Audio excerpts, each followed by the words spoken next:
अहिल्यानगर जिल्ह्यातील पाथर्डी तालुक्यामध्ये सातवड येथील सोमनाथ रामराव पाठक या तरुणाचा मृतदेह सोमवारी त्यांच्या शेतामध्ये बेवारसपणे कुटुंबियांना आढळून आल्यानंतर कुटुंबातील व्यक्तीनं या घटनेची माहिती पाथर्डी पोलिसांना दिली आहे। पाथर्डी पोलीस स्टेशनचे पोलीस निरीक्षक संतोष मुटकुळे, उपनिरीक्षक हरीश भोये, शिवाजी तांबे हे घटनास्थळी पोहोचले असून काही वेळातच त्या ठिकाणी DYSP सुनील पाटील यांनी देखील भेट दिली आणि घटनेबाबत पोलिसांना तपासाच्या दृष्टीनं सूचना केल्या।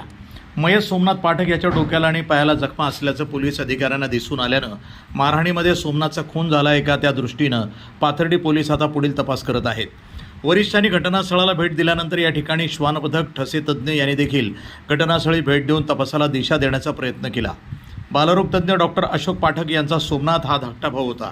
सोमनाथच्या मृत्यूचं नेमकं कारण काय याचा आता पोलीस तपास करणार आहेत। प्रतिनिधी भिवसेन टेमकर, NTV न्यूज मराठी, पाथर्डी, अहिल्यानगर।